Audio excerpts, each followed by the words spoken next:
Hello, welcome back to Foos Entertainment for my review of 2023's The Flash in 4K UHD. So there's still books, so you know that means nothing to read on back.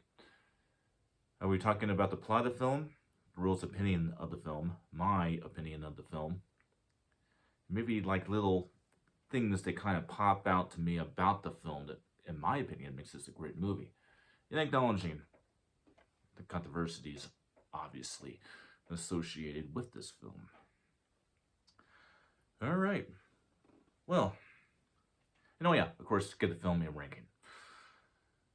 Well, the plot is pretty much this.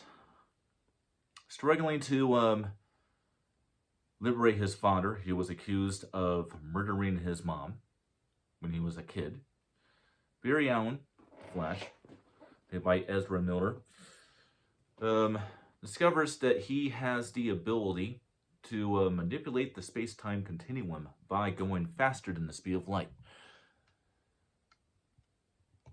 And in doing so, he comes up with a radical idea to go back to his childhood to prevent the murder of his mom. What he doesn't realize is he creates a ripple effect, which makes a completely alternate universe, an alternate reality to the one that he knows. So the world that he is used to doesn't exist anymore, and he must pair up with an alternate version of himself in Supergirl, as well as the legendary Michael Keaton's Batman from the Tim Burton movies, to basically save the multiverse and set things right. And in the end, a very, very powerful decision must be made to maintain balance in the space-time continuum.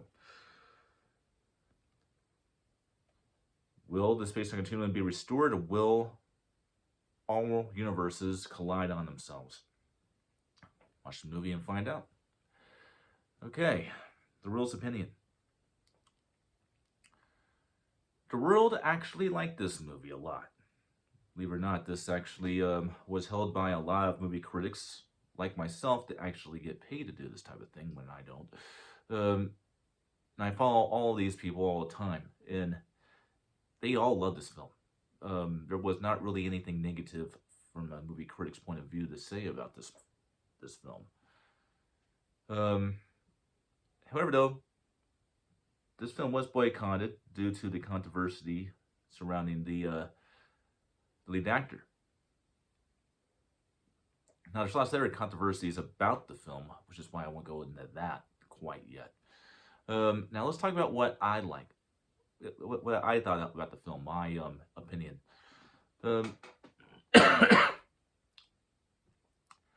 I never liked Ezra Miller as Barry Allen. I think that he goes against what I would perceive as the Flash. I think his version of the Flash is completely the opposite of what it should be, at least in my opinion. However, though, although some of the CGI in this film is pretty silly looking, this movie to me is a very visual marvel. But something else that also is, I'm a sucker for this. It gets me every single time. Straight up fanfare nostalgia to people that have been watching the DC films since he was a kid. And I'm 41 and a half, going on 42 now, so that's been a long time. I love seeing Michael Keaton return as Bruce Wayne in the Batman. I can tell you age has not disenfranchised him in any way, shape, or form. He is very much the Batman that we saw him last in 1982 when Batman Returns. Wonderful to see him back in the saddle. Supergirl. Well, this is kind of where we go into the controversies of the film.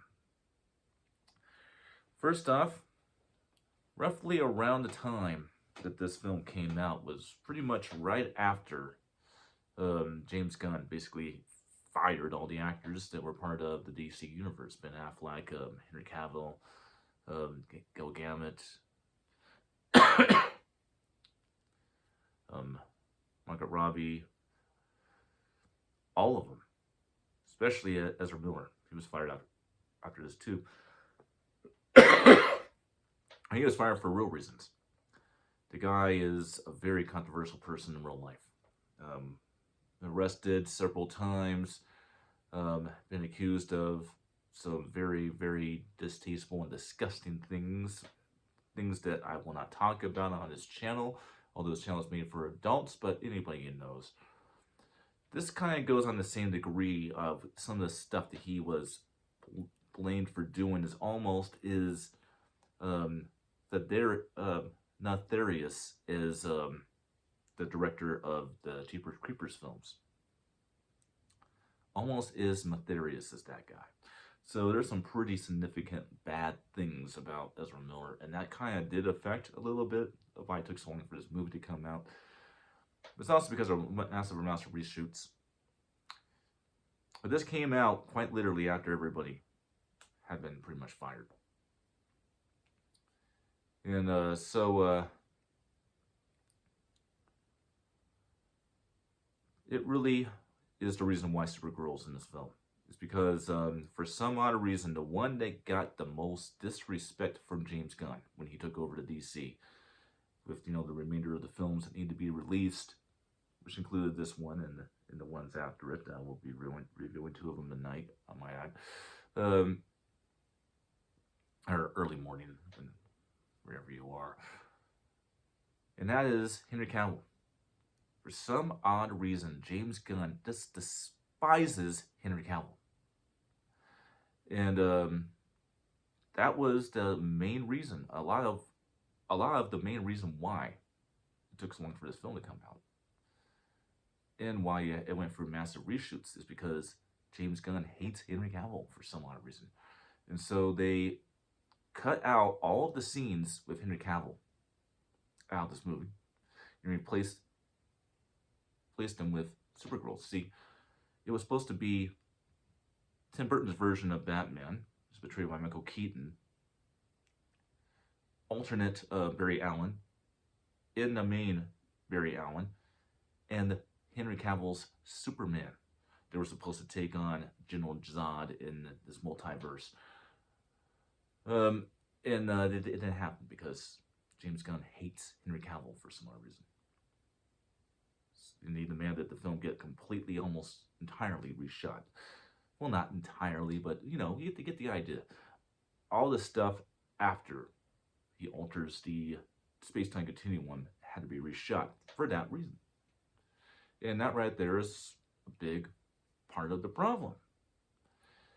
Now, this was the last one really to kind of be shot and filmed, except for maybe Joker 2 and Blue Beetle. But when it comes to Shazam, Fury of the Gods, and Aquaman and the Lost Kingdom, I believe they were actually filmed before, at the same time as this movie. This took longer to come out. Blue Beetle and Joker 2 are probably the only ones that actually were filmed after this movie. And all I can say is, it didn't affect the experience for me, but it is a controversy I need to address. Another controversy that I need to address is another thing that they just keep doing. And this is definitely evident. Like, for example, about an hour and a half ago, before getting in front of this camera, I just finished watching Aquaman and the Lost Kingdom. And if you take a look at IMDb, or you take a look at anything that says the casting of, we got the casting of this Aquaman movie, it very visually states Ben Affleck and Michael Keaton. I just watched Aquaman and the Lost Kingdom. There was no Ben Affleck, nor was there Michael Keaton playing the role of Batman at all in this movie. So, and it all starts with The Flash, which we're talking about right now. When Michael Keaton came back as Batman, this was supposed to be his second movie. in which he was going to be replenishing his role as Batman. The first film was going to be Batgirl. There's going to be a Batgirl movie. And that was supposed to come out before this movie. And that film is filmed. But for whatever reason, they deemed the Batgirl an unwatchable movie and decided to just throw it in the garbage. Spent millions of dollars on this movie. And I spent millions of dollars on the Batgirl movie and decided to throw it in the garbage. So all we get to see of Michael Keaton's Batman revival is basically The Flash, which I think is pretty bad. And yes, there was going to be 3 more. Actually, I think he signed up for 4 projects. So it's gonna. So what? Batgirl was one of them. The Flash was the second, and then we're gonna have 2 more projects. And obviously, Aquaman and The Lost Kingdom was one of them. So I think we can pretty much guess what the 4th one would have been. It would have been a Batman Beyond movie. So thank you a lot, James Gunn. You should have finished this universe first the right way and then made your universe. This is not really filling me up, James Gunn, with a lot of enthusiasm. That said, though, I'm still looking forward to see what you're going to do.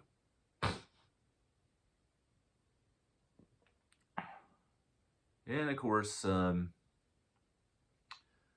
CGI. For the most part in this film, the CGI is awesome. But once you get to where you have all the universes colliding together, some of it's good. I would say the CGI on Christopher Reeve's Superman, and the CGI on Adam West's Batman, and the CGI on George Reeves' Superman. That was pretty okay, and obviously you had Henry Cavill Superman there, but there is one that kind of pops out that wasn't, and granted, it's kind of a stab to the back on this because people don't really know this, but in 1997, maybe 1998, we were going to actually get a movie called, let's see if I remember what the name of this movie is.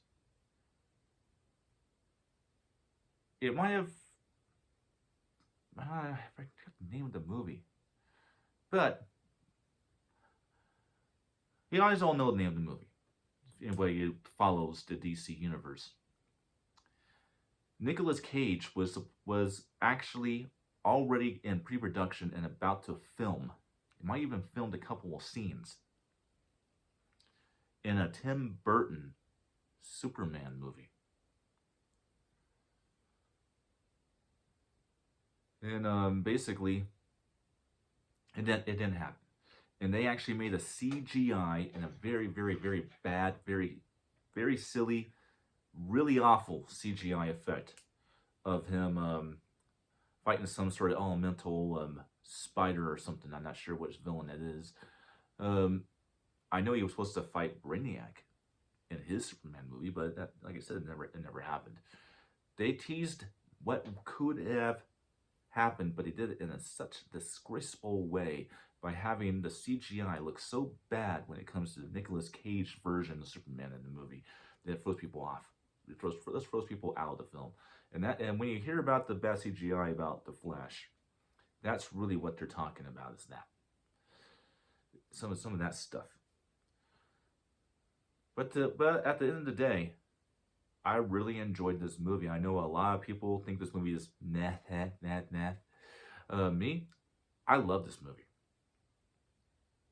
I love this movie, and it's not just because of Tim Burton's Batman coming back. I really like the action in this movie. I like Supergirl.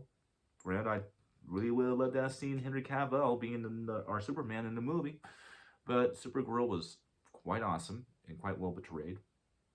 Portrayed by the Mexican actress who plays her, and I thought it was absolutely amazing. The action sequences are awesome. The visual effects is top notch. I had a fun time with this movie. Now let's give this film a ranking. I'm not going to give this film 4 stars because it does have issues, and I usually only reserve a 4-star perfect ranking for films that don't. This does. So I'm going to give this a solid 3 stars, which means it's a great movie. It's better than a good movie. It's not exactly a perfect movie or almost perfect movie, but it is a great film. So I'm going to give it the great film ranking of 3 stars. And Fu says, check it out. And I'll see you guys next time for my review of Shazam! Fury of the Gods. Until then.